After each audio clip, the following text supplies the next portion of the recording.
Selamat malam. Assalamualaikum warahmatullahi wabarakatuh. Waalaikumsalam warahmatullahi wabarakatuh.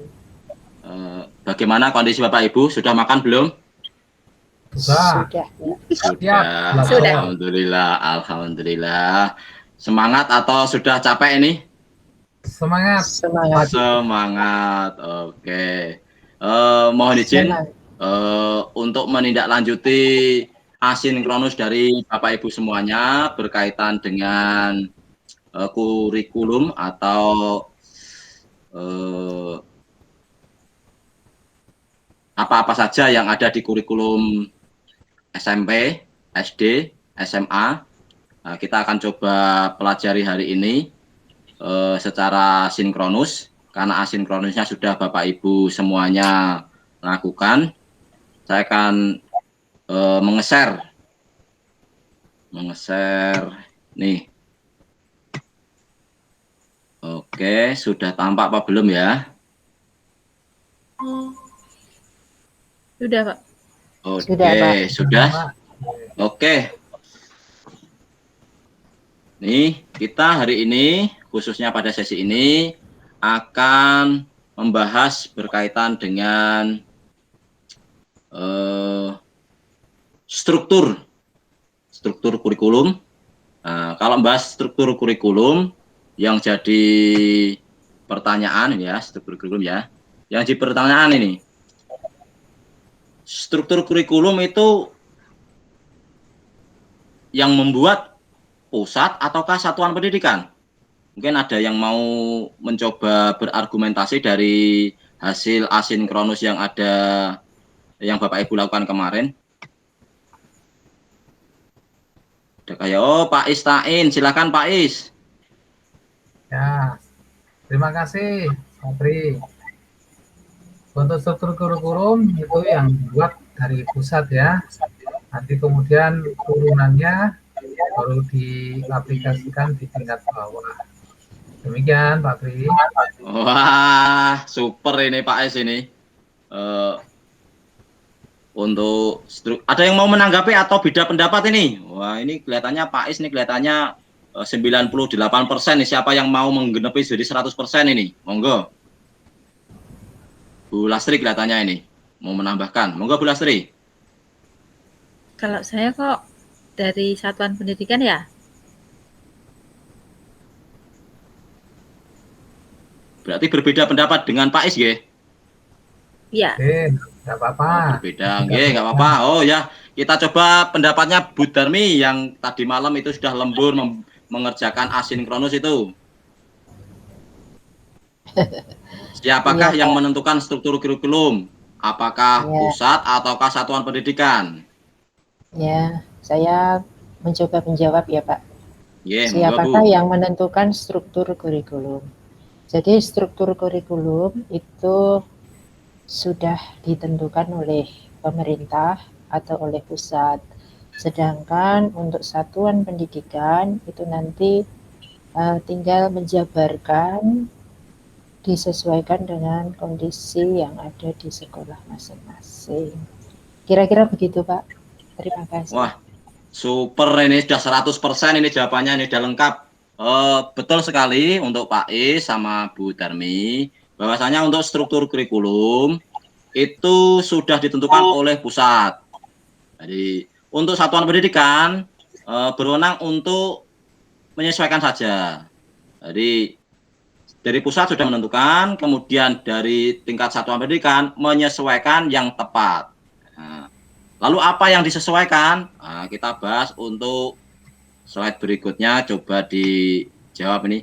Bagaimana struktur kurikulum sekolah penggerak dibandingkan dengan kurikulum 13? Nah, dengan mengetahui perbandingannya ini nanti dapat menjawab atau dapat memahami dari pertanyaan sebelumnya. Jadi, bagaimana struktur kurikulum sekolah penggerak dibandingkan dengan struktur kurikulum K13 atau kurikulum Kurtilas? Siapa yang mau menjawab ini? Monggo. Coba, salah enggak apa-apa. Oh, nggih, monggo. Nah, kurikulum K13 itu kemarin ada 13 mapel ya. termasuk di dalamnya prakarya seni budaya. Nah, yang kurikulum penggerak ini, sepengetahuan saya, untuk seni budaya dan prakarya itu digabung menjadi satu pilihan. Namun demikian, yang TIK-nya, yang kemampuan TIK, digitalisasi ke depan, itu dijadikan wajib sekarang. Jadi ada pertukaran tempat. Demikian. Bagus ini Pak Is jawabannya nih. Ada yang menambahi atau mengurangi karena terlalu bagus? Dan enggak ya? Menurut Pak Is tadi untuk K13 itu mapelnya ada 13 gitu. 11 pokoknya. Oh 11, nah, 11 mapel. Kalau BK masuk mapel mboten nggih BK? BK tergantung sekolah masing-masing, bisa ada jam, bisa tidak di luar. Oke. Untuk BK itu bukan mapel, dia masuk bimbingan konseling, tidak masuk dalam grup mapel. Oke, bagus jawabannya Pak Is. Berarti asinkronusnya menurut saya sudah dilaksanakan dengan baik ini untuk Pak Is ini. Berikutnya, oke. Kita lihat bagaimana sih struktur kurikulum PAUD. Apakah ada perbedaannya antara K13 dengan kurikulum sekolah penggerak? Nah, ada bedanya enggak? Ternyata ada.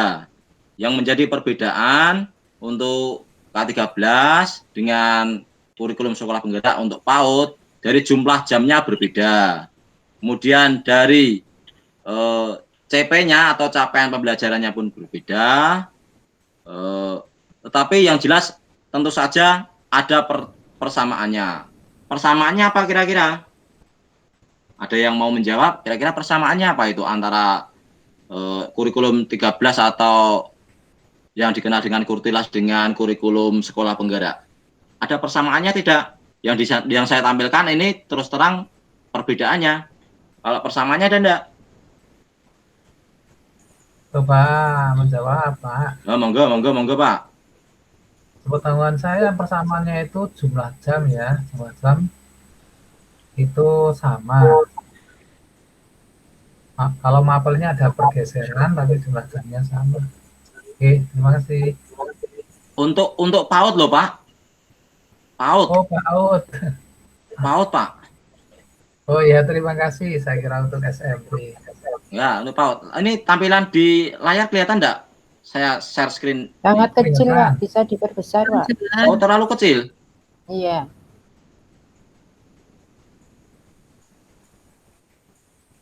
Bagaimana? Masih terlalu kecil? Sudah cukup. Nah, seperti ini. Ini perbedaannya. Nah, nih perbedaannya begitu jelas ini. Dulu asesmennya itu setiap hari harus dilaporkan. Kalau sekarang tidak. Jadi agak dimudahkan. Jadi kalau dahulu calistung di kurikulum 13 itu berupa drilling, drill. Kalau sekarang tidak. Kurang lebih seperti itu. Tidak perlu kita bahas lebih lanjut karena kita tidak sebagai guru PAUD, cukup kita ketahui saja. Bagaimana kalau kurikulum SD? Kurikulum SD juga ada perubahan. Yaitu untuk IPA dan IPS, ini berdiri sendiri-sendiri. Nah, mulai nanti untuk sekolah penggerak, IPA dan IPS digabung menjadi satu. Seperti itu. Kemudian berikutnya untuk SMP, ya ini SMP ini, SMP atau SD nih. Terlihat betul nggih untuk Bapak Ibu nggih? Nah, SD ini seperti ini.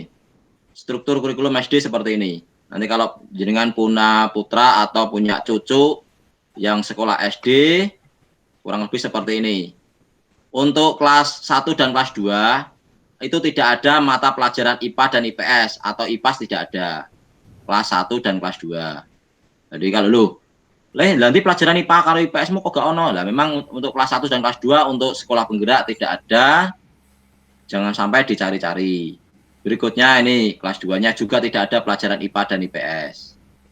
Bagaimana untuk kelas 3? Untuk kelas 3 IPA, IPS-nya untuk K13 tidak ada, sekarang ada. Nih. Untuk kelas 3 dan 4-nya. Bagaimana untuk kelas 5 dan 6-nya? Tentu saja ada, kelas 3, 4-nya ada. Berikutnya, tentang struktur kurikulum SMP. Nah ini, yang menjadi bahan makanan kita sehari-hari, Bapak Ibu. Kurikulum SMP. Sama atau berbeda itu strukturnya? Nah ini, kalau kita lihat, ternyata di kurikulum 2013, TIK atau pelajaran informatika berupa pelajaran pilihan. Ada sekolahan yang menampilkan itu, ada yang tidak menampilkan, itu berkaitan pertimbangan ada guru. Kalau ada gurunya biasanya sekolahnya ada TIK-nya. Kalau nggak ada gurunya tidak seperti itu. Kalau yang sekolah penggerak, sekarang sudah ada informatika.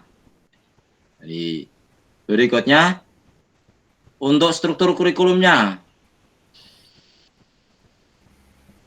Untuk struktur kurikulumnya, nih, untuk SMP, apa perbedaannya untuk K13 dengan sekolah penggerak, Bapak Ibu? Ini nampak di dalam slide, kelihatan buatan Bu? Bapak Ibu, kelihatan buatan? Pak. Kelihatan. Nah ini, apakah IPA ada perubahan jam? Tidak. Tidak. Ada tambahan mapel wajibnya? Ada. Ada. Informatika 2 jam. Berikutnya, bagaimana cara penyampaian materinya? Ternyata untuk K13 disampaikan secara tatap muka penuh. Untuk yang sekolah penggerak ditampilkan dalam 2 kegiatan, yaitu reguler dan project. Iya, seperti itu. Kemudian yang mungkin menjadi pertanyaan Bapak Ibu, di sini ada kata-kata pilihan minimal 1. Itu maksudnya apa ini? Pilihan mapel di sini minimal 1. Maksudnya bagaimana? Ada yang bisa menjawab ini? Maksudnya bagaimana nih pilihan kok minimal 1 ini? Oh ya, silahkan, monggo. Yang raise hand. Ya, untuk pilihan itu apa untuk muatan lokal itu ya, Pak? Mungkin untuk muatan lokal? Bukan, untuk muatan lokal itu langsung kalau misalkan Jawa Tengah itu bahasa Jawa itu. Untuk kalau Jawa Barat itu bahasa Jawa Barat, kalau Madura nggih bahasa Madura, kurang lebih seperti itu untuk muatan lokalnya. Untuk yang ini, pilihan mapel di sini ada seni musik, itu harus ada milih seni rupa atau teater. Di antara 3 ini cukup milih 1 saja. Kemudian untuk prakaryanya, di antara kerajinan, rekayasa, budidaya, dan pengolahan ini cukup milih 1 juga. Begitu. Ada yang mau ditanyakan? Sudah jelas, Pak. Sudah Jelas ya? Oke, terima kasih. Sudah jelas. Jadi nanti kalau ada teman-teman yang bertanya, "Loh aku mulangku piye iki engko nek gak ana murid sing milih aku?" Nah, berarti Bapak Ibu sudah bisa menjawab karena sudah jelas seperti itu. Berikutnya untuk kurikulum SMA, perbedaannya apa dengan dahulu K13 dengan sekarang? Perubahannya adalah bahwa untuk penjurusan, untuk K13 itu dari mulai kelas 10 atau pas saat PPDB, itu mereka sudah diminta untuk memilih IPA atau IPS, atau jurusan bahasa kalau memang ada. Seperti itu. Tapi untuk kurikulum penggerak, nanti untuk kelas 10 masih belum penjurusan. Mulai penjurusan itu pada saat kelas 11 dan 12. Sehingga anak-anak kelas 10 itu berkesempatan untuk berdiskusi, kemudian mendapatkan bimbingan konseling dari BK SMA, lebih tepatnya dia mengambil IPA atau IPS atau bahasa atau jurusan-jurusan apa yang ada di satuan pendidikan di SMA. Itu berkaitan dengan struktur kurikulum di SMA. Perbedaan yang mencolok kelihatannya itu tentang penjurusan. Karena SMA itu tidak begitu kita tekuni, yang kita tekuni SMP, cukup kita tahu itu saja yang secara umum berkaitan dengan penjurusan, bahwasanya penjurusan untuk satuan pendidikan SMA dimulai kelas 11 dan 12, kurang lebih seperti itu. Nah, untuk memahami kegiatan sinkronus pada saat ini, silakan Bapak Ibu menjawab kuis. Nah, menjawab kuis. Pertanyaannya ada berapa ini? 3. Terbaca mboten nggih? Yang pertama Bisa, apa itu? Oh, bisa. Pada kurikulum sekolah penggerak, pada kelas berapakah terdapat mata pelajaran IPAS? Apakah di SMP itu ada IPAS? Ataukah di jenjang yang lebih bawah atau jenjang lebih atas? Kemudian yang kedua, pada kurikulum sekolah penggerak SMP, apa sajakah perubahan yang dapat kita temukan dibandingkan dengan kurikulum 13? Dan yang pertanyaan yang ketiga, yaitu bagaimanakah cara menyikapi adanya mata pelajaran TIK di kurikulum sekolah penggerak. Jadi TIK kan masuk lagi kalau K13 kemarin. Sebelum K13 itu sempat hilang, kemudian ada lagi K13 tapi berupa pilihan. Yang sekarang ini tidak hanya pilihan TIK-nya tetapi wajib ada. Lah, bagaimana menurut Bapak Ibu sekolah menyikapi adanya mapel TIK yang wajib diberikan di satuan pendidikan? Silahkan jawaban Bapak Ibu dikirimkan, diketikkan di link Google Form ini. Linknya saya copy pastekan di chat WhatsApp Bapak Ibu semuanya. Ini saya kopikan di chat WhatsApp. Nanti bisa langsung diklik, dikirim jawabannya. Nah, sudah saya kirim di chat WhatsApp. Bisa membuka chat WhatsApp-nya, Bapak Ibu? Bisa. Bisa. Oh, bisa. Oke, nanti dikerjakan. Siapa yang mengerjakan paling cepat dan benar, nanti nilainya tertinggi. Walaupun benar ternyata kok paling lambat, ya nilainya tidak bisa maksimal. Tuh yang dapat saya sampaikan. Mungkin ada yang mau sharing di bagian struktur kurikulum ini, Bapak Ibu. Ada yang mau sharing lagi atau sudah cukup jelas? Sudah jelas, Pak. Jelas, Pak. Sudah jelas. Oke, terima kasih. Izin saya tutup, guys. Sharingnya, nggih. Ya, Ya, Pak. Pak. Oke, terima kasih. Saya tutup sharingnya.